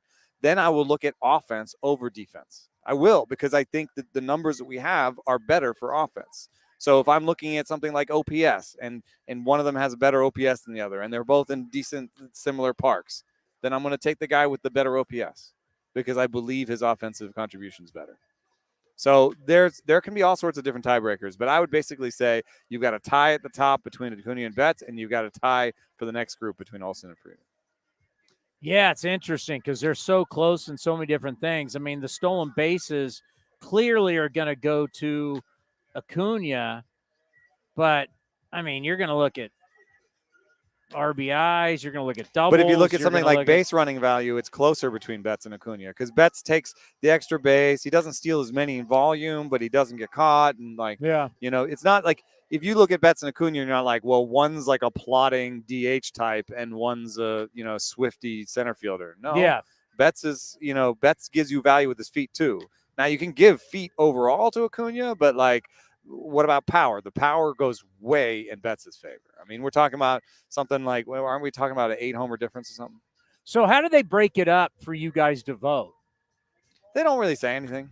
They just send you an email. You got. They don't even whatever. define value or anything. It's just no. you got the vote. What category you have? Who determines that? It's locally determined by the Baseball Writers Association chapter. So why do you know what you have? Yeah, I have AL Cy Young. So why did you get that and not get NL Cy Young? My question is how do they decide who gets what? I think they just try to rotate it around. Oh, okay. I think there's some internal politics sometimes, depends on who's the chapter head, it's boring answer really. So does everybody in the Bay Area who has a vote have it by sort of like expertise? If I always got a Cy Young vote, I do tend to sort of get Cy Young votes. So maybe that's the thinking. But. So does everybody in our region do an AL Cy Young? No. There's one person per chapter per vote. Okay, so I have the Bay Area and AL Cy Young vote. Who has MVPs? Yeah, there's some seniority. Yeah. So okay. I think probably like John Shea and Susan Slessor get the MVP votes. You get Rookie of the Year. You know what? I had to do my time. You know what doing your time is? Rookie of the Year. No. Comeback Player of the Year. No. Manager of the Year. Because nobody knows how to vote on it. You get the Gold Glove in AAA. Yeah, right. I didn't even realize there is that. There Somebody is? we had or somebody who sounds like, He won the Gold Glove he won down the there? Gold Glove in AAA. Somebody. Well, don't get who me was started that? on defensive statistics in AAA. I don't remember that, but since you mentioned Manager of the Year, and we were kind of talking about it earlier. It was the kid who came up for the Rangers. Their super prospect against us. Evan Carter? Yeah, he got some type of AAA Gold Glove award. We were talking about this earlier. How late in the season they determine Manager of the Year? Because Jim has David Ross as Manager of the Year in Indiana. What if the Cubs what if they don't make the playoffs? It's really important. It's the day the season ends. Okay. You have to So vote now we on the know. day the season That's ends. not why he's asking. No. I'm going to tell you why he's asking. It's also important because of what happens in the playoffs. People think they'll be like, how did that guy win MVP? He just disappeared in the playoffs. Or like, how did that manager win Manager of the Year? They lost in the first round. You have to vote before that. He's asking because he is he's now a Mariners homer, but he's always been a Kevin Cash hack, right? Like I had to interview Kevin Cash at the winter meetings because of him. So I got to bring on this Rays hack. He loves Kevin Cash. And I said, Bochy's winning it. Stop with your Cash stuff. That may not be the case, but then actually, it's gonna be close this year because Brandon Hyde. Brandon Hyde from Santa Rosa, friend of the program, been on multiple times. Rosa. Yeah, he's a Bay Area guy. Whenever he comes, he's got a bunch of people there. Brandon Hyde will be your winner now. Yeah, I think he might be. Yeah. They look like they're going to win the division. It's a young crew. I mean, I just don't know how. I don't know how to approach it. Every year that I tried to use some numbers, but they're using numbers for that award is awful. I think you might as well just be like a team that overachieved. Although they could have overachieved because they have a bunch of young rookies that are really good. Is that necessarily all Hyde? It's tough. It's the players guy. And you don't want it. If a guy's already won multiple times, should we give it to him again? Right. You know, Bob Melvin would get it because, hey, the A's were supposed to be bad. Now they're good. Well, vote for Bob Melvin. Yeah, right. Exactly. Except that we did this with the A's for so long. Like, that's why he won it like 3 times. This is always like they're good again. Bob Melvin wins. All right. Not saying that Bob Melvin is a bad 3 manager. times. I think he's a very good one. One National League, 2 American League. I think he's 3 very times. good. He's a very good manager. Well, go and read the article in The Athletic, who he works for, about the Padres and the disaster that is the Padres. That one source says the relationship between A.J. Preller, who runs the Padres, and Bob Melvin is not fixable. And I might tend to agree. But well, there's one thing that we reported in the piece that we did about the Padres collapse a couple years ago that I think is really important here is that, A.J. Preller, what we were doing in our reporting was he would call minor league pitching coaches and tell them what to do with Mackenzie Gore. And in spring training, he would come out and say, Manny Machado, you should do this fielding drill, which you can put the dots together about like how quickly as a field manager you would get annoyed with someone from the front office coming down and starting to take over your spring training or your pregame or whatever it is. And that's a lot of, there's more reporting on that, but that's where I see, micromanaging can become a real flaw that makes it tough for everybody to do their work. I think one thing for Bay Area people that I'll give you another scenario, which will kind of help you understand a little bit more, is that A.J. Preller has a lot of Al Davis in him. Al Davis, who is different, obviously, and he's a Pro Football Hall of Famer. He's one of the greats of all time, was an actual football coach, then an owner. So he could actually say coach things. But later on, Al Davis, the owner, would go around his head coach. The players knew that Al was making the decision. So not only the head coach or your position coach could say one thing, but Al's saying something else to you, and it doesn't work. Who am I going to listen to? Yeah, it doesn't work. If Al's coming around the corner anytime, I'm going to keep my ear open for what he's about to say. And it sounds a lot like what A.J. Preller's doing. But the one thing that I want to – the word feel. So when we talk about Heimblum, Preller, guys that are going to get fired – there was an interesting segment on MLB Now. Joel Sherman of the New York Post talked about, listen, we understand data, vital. We all know it's important in sports. But maybe, just maybe, some people have gone so far in one direction, they've lost feel dealing with people. And we're talking about communicating with people. And I mean, big part of this business is communicating with people and how you handle the humans. Somebody's got to handle the human beings, right? As you say, Preller's communication all over the board causes chaos and dysfunction throughout the organization. But just the feel of how to build a team, how to run a team, who runs it, who talks to the team. I mean, there seems to be some organizations have lost feel. Would you agree with that? I hesitate to give this train of thought too much oxygen because there are still teams that are not running their teams ideally, even through data and stuff. So there's a lot of still low-hanging fruit, especially in player development in terms of making database decisions. How is that possible? Because there are teams that are that far backwards. There are teams, the White Sox. There's like I think there's like 5 to 10 teams that are like 10 years behind other teams. We had yesterday. We had I got the name of the cameras, but we had all these Edgertronics. We had all these cameras out here yesterday. We had our own pitching lab. Yes, but do you have it at every level, all the way down to low A? It's like, you know what I'm talking about? I'm talking about there's still systematic things that teams could be doing to be better that are involved with data and Are tech. there So I don't any want to say teams that are doing anything? that are yes. Wow. There are teams where the players have told me they don't think the actual cameras are attached to anything. So I just want to point out that we can't be so data saturated and tech. It's kind of like our camera. This isn't going anywhere either. We're just looking at each other. Hi. So I hesitate, but I also think that there was a first round of so I really love Driveline. I respect them 100%, but that sort of ethos came through where they're going to be governed by data, make their decisions by data. And so not every person who knows all the data is a good coach. So there has been a series of sort of waves within the industry of people who come in who know their stuff, but don't have the feel. And so that's something I think of. And then the last thing is roster that construction. Makes sense because coaches are teachers. Yeah. Right. And just because you have I could have all the knowledge in the world, right? I could have this is all this knowledge that I have, right? But it doesn't mean I can sit in front of 30 kids and teach them how to do it. Yeah, 30 kids. Yeah, in minor leagues organizations, you're sometimes trying to teach it to all of them, 150, 200 of them. So it's there's school, that. Right? And then even on one-on-one, you could be like, look at all the things I know. Look at all the things I know, as opposed to being like, hey, you tell me about what you need.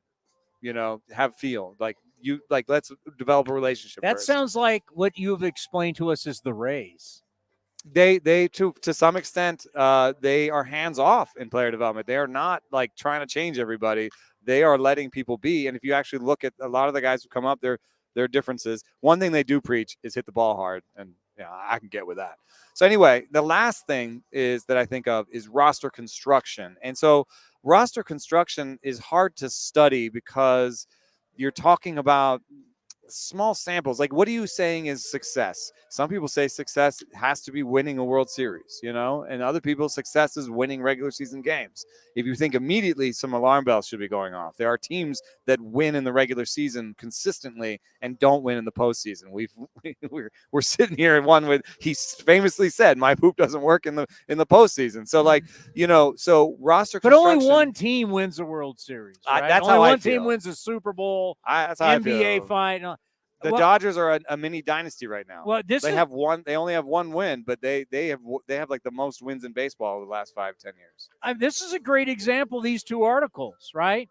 In this article about the Giants, they talk about how they're boring and how they use their entire roster and they're super boring. And then in this article about the Padres, they talk about in this article how they didn't use the entire roster and didn't build a roster. And it's not till lately Melvin has used the entire roster. Yeah. So Sports Illustrated, Giants are boring and they use their entire roster too much. Dude. And then you got Padres and the Athletic don't use it enough. If you could just smush those together, dude, they would win the World Series. If I smushed Athletic and Sports Illustrated together, it'd be a 2-hour read. I think you guys are paid by the word. I'm talking about the Padres. My God, it's I think one of the reasons. I get it. I don't need 18 pages. I think that's what we are. You know what I want to call? Hey, give me the Cliff Notes. If you don't know what Cliff Notes are, look it up. Axios. So, but for real, I think that part of what the Giants are doing right now is out of necessity. They're like, this is the best way we can win given what we have. We tried to get Correa. We tried to get Judge. It would be great if we'd gotten these guys and we put them on top of this. And I don't think you'd be writing about, how boring they are if Aaron Judge was in their outfield and they were winning all these games, but they had a star too. You know what I mean? And they wanted to do that. So I think they're just, how do we win games every day? And this is how we do it. But beyond that, I don't have a problem with that because to me, and Dave Stewart explained this to me, and I'm not going to mention the players I was not happy with, but he goes, you got to remember, it's a season average. Mm-hmm. It's the average. I get that, but you have 162 games, but every one of these games is different. Yeah. Right? Each one is different. How you win baseball games can be different day after day after day after day. Sometimes you win with home runs. Sometimes you win on just putting the ball in play. But winning each individual game, obviously, Captain Obvious, the more I do that, I'm in the playoffs. So it's about winning these games. So I actually do respect the fact that the Giants say, I'm just doing what I can day in and day out to win. And that's when I watch Giants games, I'm like, they'll do whatever it takes. If this guy comes out after 1 or this guy goes 3 or whatever it is, like they'll take a star out. I mean, they don't really have stars, but they'll take the starter out in the second inning at a position. They'll it can be over. It can be a little exhausting. too much. It's exhausting. When I saw them bring somebody out to face Tony Kemp in was it the third inning? I'm like, you got a scoreless game. Guy's throwing great, and you got 2 outs. And instead of letting that guy get Tony Kemp, you're going to bring in a relief. What, you worried he's going to go deep? Yeah, right, exactly, yeah. Tony Kemp hadn't had a hit in weeks, and you're bringing somebody in the third inning to pitch to Tony Kemp? But the very last thing that I'm thinking about is I think about the Royals having that core. They won. I think about these Orioles and how they've come up. They've got this core. I think about how the Rays win. Not to interrupt you, but you know what's interesting about the Orioles core is a lot of it is from the last regime that they've kept.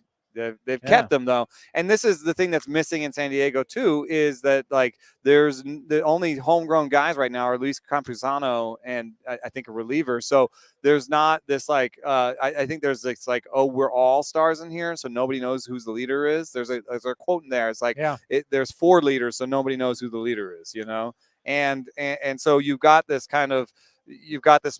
mercenary group kind of that's put together, and you want your team to have an identity. That's why I've joked about the t-shirts in spring training and all that stuff. It's like you're trying to create an identity for your team. The easiest way to do that is to have people come up. We're about to watch the Mariners team, and their entire pitching staff has come up through their organization. Julio Rodriguez came up through their organization. What is the other joke that people make about their team and their GM?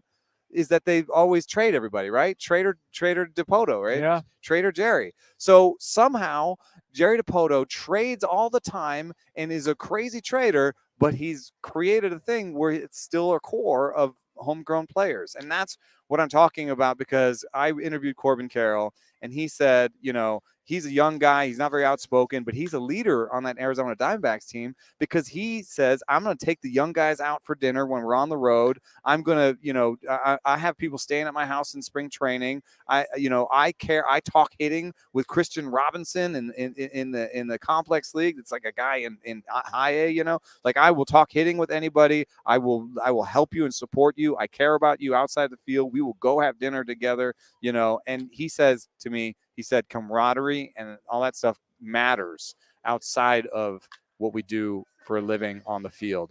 And so it's a lot easier to have camaraderie when you don't all have $400 million and wives and kids and that are separate. Like if you came up together, yeah, you can start having wives and kids and they'll know each other, because you came up through the minors together. You married that. Oh, I was there when you met her. The A's of the 60s, they all came from Kansas City to here as young kids and started their families while they were here. Yeah. So I think there's something to, we talk about having kids on your team and not trading, and why people care about prospects. And a lot of times we talk about it from a cynical standpoint, which is just they're cheaper. And so you need to have this cheaper labor. And I get it. That's part of it. But I think another part of it is what we're talking here about, this feel for roster construction, where you just want to have, maybe the first baby Bombers didn't work out for the Yankees, but what do they do when they're trying to transition to the next group is bring up all their rookies. And for the final month, you all play together, you all came up together. And if you guys succeed, it'll be together. So there's something about like sort of creating a core and having this group that has each other's back outside of the game has been through a lot together. And let's face it, the Dodgers have been that way for a while, because when you think about when like Cody Bellinger and Will Smith and all these guys, and even Justin Turner kind of resurrected his career, right? Yeah. So and he was really the leader in that. So it's like, and now the Dodgers this year, they have had more guys on the IL than anybody, and they've had more days on the IL, and they just keep bringing guys up. Somebody said to me, and I wish I remember who said this, that it's important to promote guys from your own system it says something to all the guys down below. 100%. 100%. Can't remember who And you told have me to that. do it in kind of order too. Sometimes you can't, if you're skipping somebody, it has to be a real good reason. And so that's sometimes, it's just an order. You're bringing guys up, it's not always that the best one comes up first. Sometimes it's like, well, this guy's done his dues and he's doing well down there and it's his turn, So there So is there is politics something, of by it. the way, to having feel. Yeah. Like what if you have some guy with equal numbers and one guy's like younger and maybe you gave him more of a signing bonus or whatever, or you just want to pull him up first, then the other guy's like, well, remember Francisco Lindor actually for a while was kind of stagnating in AAA, and everyone's like, what's wrong with Francisco Lindor? Like, he's not that good. Like, it doesn't look like he's that good. Then he got to the big leagues and he went for it, and people asked him, he said, I was bored. So there's you want to challenge them, you want to bring them up together, you want to create a core. There's a lot of feel in a lot of these decisions. You do want to hew to the data and tech to help you make good decisions over and over again, but you have to have a feel for the politics. And, who knows what's going to I don't know what's going to happen with Preller. We know Boston's making the change.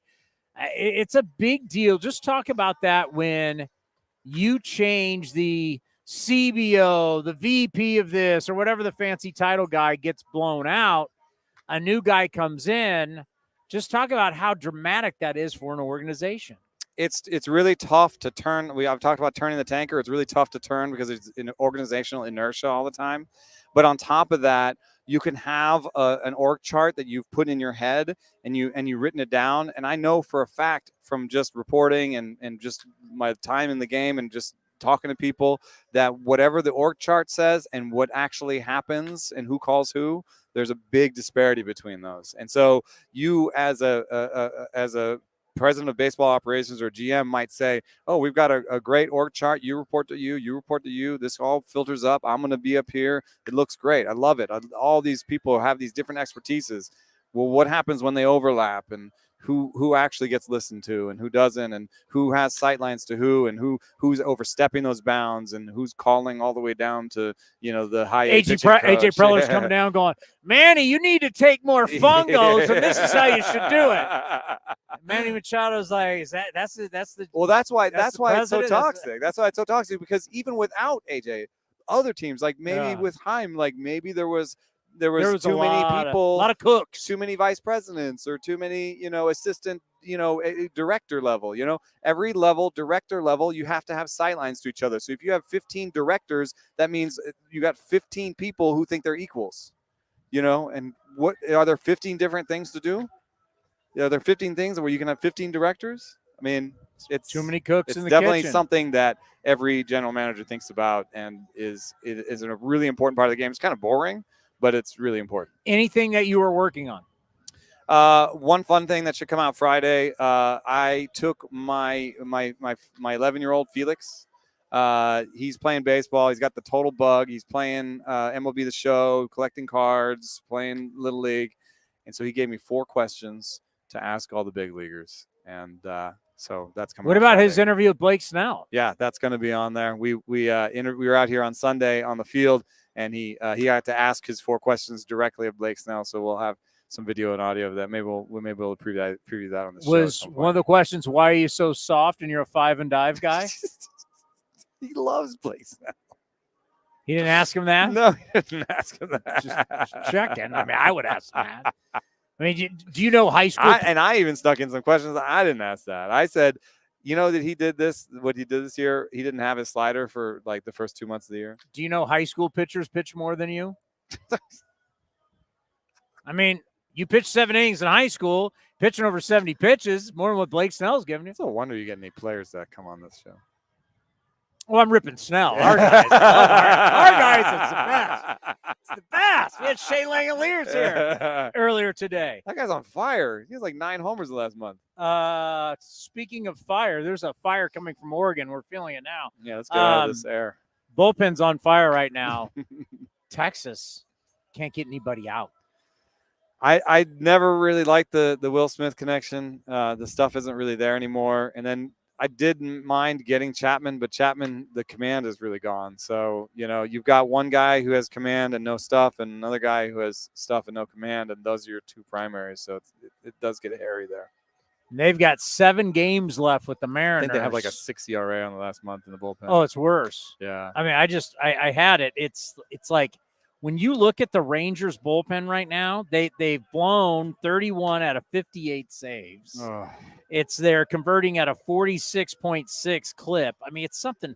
Let's see. Oh yeah, how about this? Since August 3rd, Rangers are 3 for 16 in converting saves. Worse than I thought. That's awful. Yeah, it's bad. All righty. Great stuff. You want to play him as? The Eno Sarah Show is sponsored by Fieldwork Brewing Company. With 8 taproom locations in Northern California, Fieldwork brings you fresh craft beer direct from the source. Fieldwork will also ship beer direct to your door if you live in California. Visit fieldworkbrewing.com. He's the Jim Palmer of baseball right here on A's Cast Live.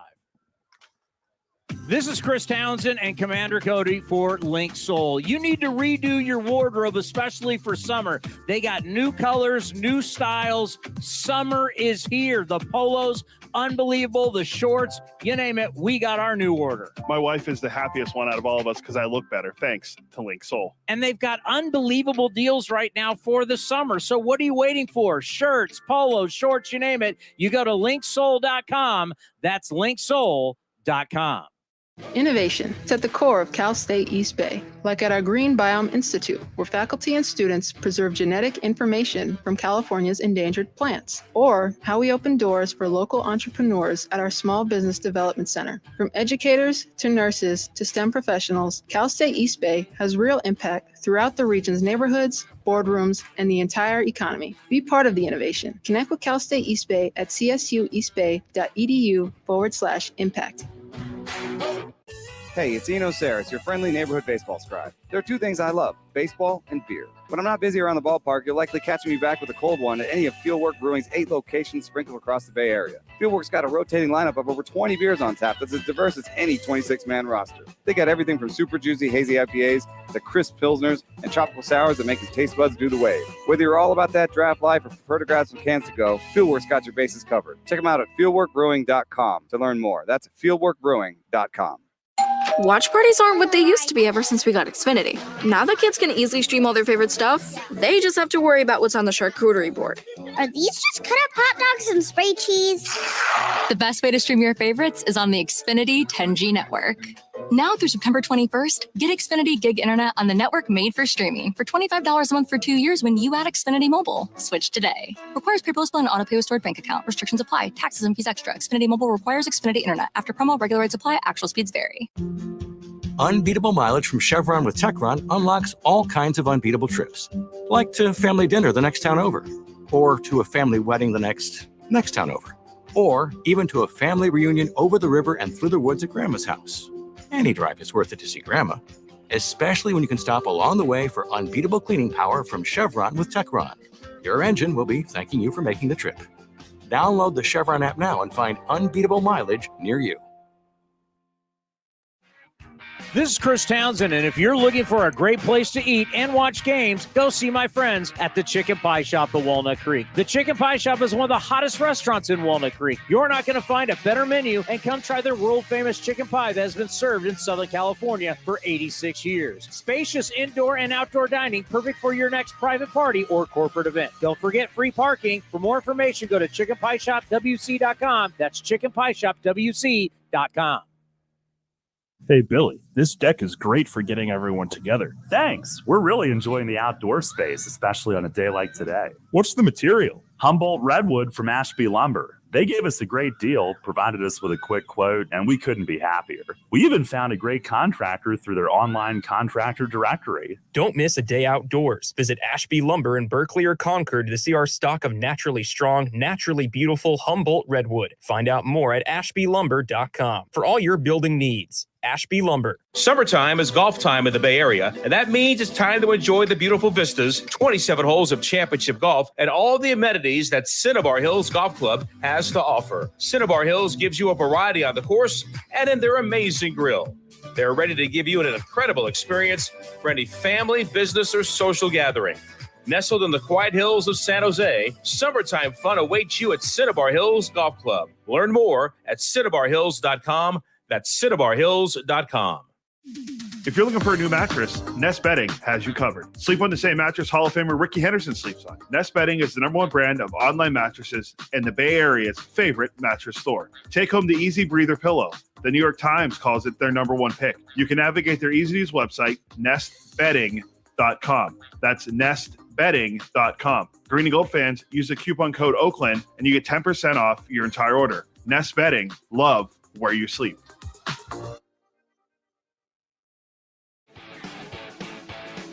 Calling all kids. It's Kids Cheer Free all summer long. Bring your kids ages 14 and under to the ballpark on Sunday home games for free.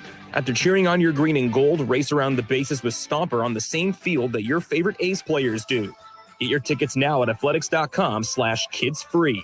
That's athletics.com/kidsfree.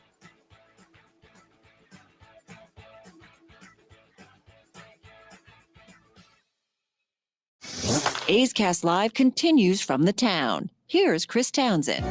That was fun. Eno's fantastic.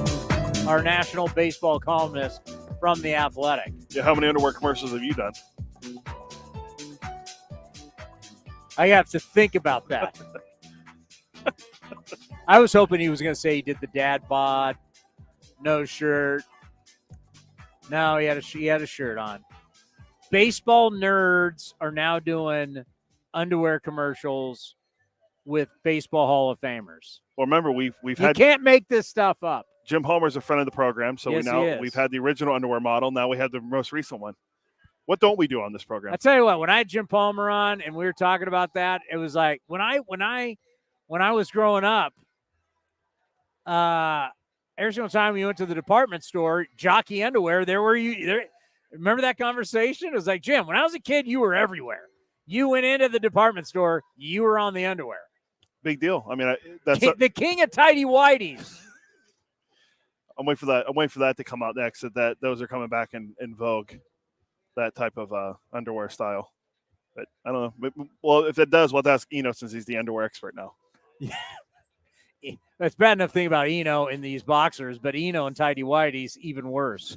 But it is I just lately I have thought and watched and read and kind of sit back and just go, because it's so different from our world. Our world is not about chaos. Yes, the wins and losses on the field, but our organization, and yes, I get the whole thing with Vegas, but from a baseball operations standpoint, from David Force down, and still Billy Bean, an employee that's kind of there for David and for John Fisher to talk to. Bean's got a great deal. I'm just here to help. Here to help with the ball club. I'm just here to help. Here to You help the guys ball need club. me? Pick up the phone. I'm here.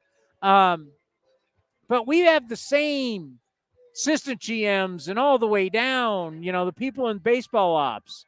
If she's listening, the great Pam Pitts. I mean, we've had people that have been here for their entire career.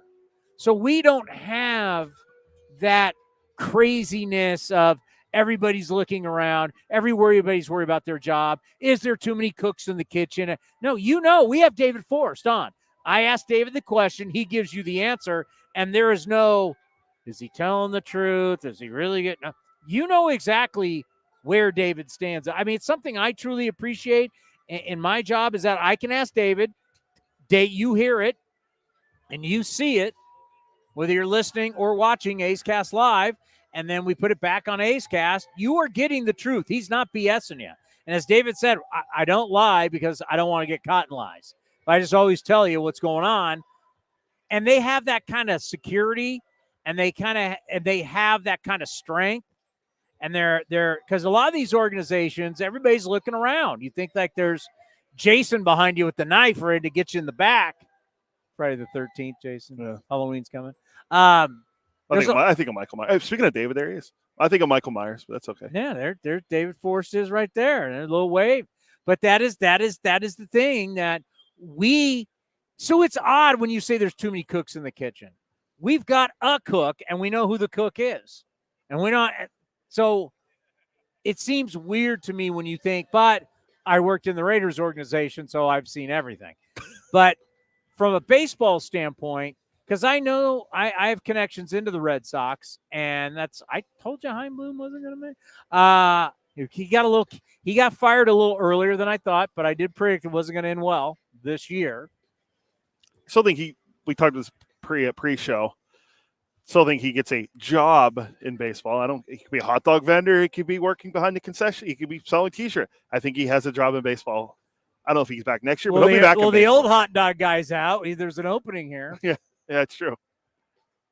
But what I've been told about the Boston situation, which I don't know if I haven't read it, but just because of what I know, way too many cooks in the kitchen. They got so many guys at so many levels. It doesn't work. We don't have that here. We know if we want to get an answer, David Force literally is eating ice cream right over there. I can walk over and ask David, and I'll get the answer. I don't got to go through 8 levels of dudes to figure it out who's who's. I mean, can you imagine? If we want to have David Feinstein on, we just call him. We want Billy Owens? I text. I mean, it's not complicated. It's normal. I guess the best way to put it, what we have in Oakland from a baseball ops standpoint, is that we are normal. It's a good way to put it. Yeah, I mean, obviously with David, I just shoot him a text. Yeah. I mean, can you imagine if you're dealing with the CBO and the vice presidents, and then you have a general manager? So you got a general manager, and then you got levels above the general manager? In that situation with the general manager, and I mean this funny because of the Astros systematic way they did it, and you have a CBO, and is that the general manager considered a lower level employee? Ooh, Jeffrey Lou now. Like what role do you play if you have a president of baseball operations and vice presidents and then a GM? Who's making the decisions? Fair. Who's running the show? When you say so-and-so's hurt, I got to bring this guy up from AAA. Who's signing off on it? How does that – and that's where people talk about we've got way too many front office people, and that's where baseball – and I know Eno didn't like this, but, where we've talked about slimming down the analytics departments. Yeah, that was a couple. Yeah, baseball has recognized there may be a little bit of a problem. We may have too many front office people, too big of front offices. Enough's enough. This may not be great for the game. You're looking at me. Do we need to go? Yeah, we're getting close on time. All right. I thought it was a good show today. It was. It was a good. You had Shea Langoliers. Voter. And Eno. Stephen Vogt. An underwear model, Eno Saris. The Jim Palmer of our time, Eno Saris. Thursday, we're back. We're going to have I talked to Scott Emerson. Emo's going to be with us when the show starts. We're talking high-tech cameras, biometrics. We're going to have the guy that runs the Coliseum keeps the Coliseum the way it looks, the great Clay Wood. Clay Wood, yeah. Does he miss the Raiders? Oh, big game this weekend. I think I know the answer to that one. Big game this weekend for your Raiders. He doesn't miss the Raiders. And then we're hoping to get Joey Estes or Joe Boyle and maybe a couple others. That's our last show on the field for Thursday this season. I'm efforting. I'm efforting.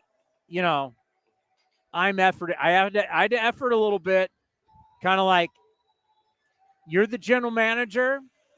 Whoa. You're the general manager. I'm kind of the CBO. I kind of had to go around you a little bit to make sure that Shea Langoliers showed up today. And I'm kind of doing the same thing about Joe Boyle. Well, hopefully you get Estes because he pitches tomorrow. The day after he pitches? Yeah. They'll find something, a meeting. But I want Boyle before we get out of here. Oh, for sure. Well, we got to find out how to make you guys eye level. Yeah. How do we work a guy? Because if he's 6'7", sitting down, he's going to be like. How about he sits and you stand? Do we got a box I could stand on? Sure, we could find something. Because we saw him down the line today. This ballpark's been here since 1968. I'm sure we can find something. We saw Joe Boyle stand line. He looks like a power forward. Yeah. Now you feed him down low, and he's going to get your rebounds and play defense. Well, hopefully. I want Joe Boyle because I want to be able to establish a little something before we go into the offseason. Well, the way the trend's been going, I think we're going to find out that next year, the final homestand, we're going to get Shea Langoliers again. Because remember last year with Sean Murphy, we got him the last game of the season, and Stephen Vogt. This year it was Langoliers today. last homestand. So next year we can bank on Langoliers and Soderstrom at the end of the year next year. All righty, coming up next, A's Total Access brought to you by Chevron. But thank you to Shea Langoliers. Thank you to the great Stephen Vogt. And thank you to Eno Saris. We'll see everybody on Thursday. Correct, Thursday at 4 o'clock. Everybody on Thursday. Enjoy A's and Mariners next right here on A's Cast. Hey, it's Eno Saris, your friendly neighborhood baseball scribe. There are two things I love, baseball and beer. When I'm not busy around the ballpark, you'll likely catch me back with a cold one at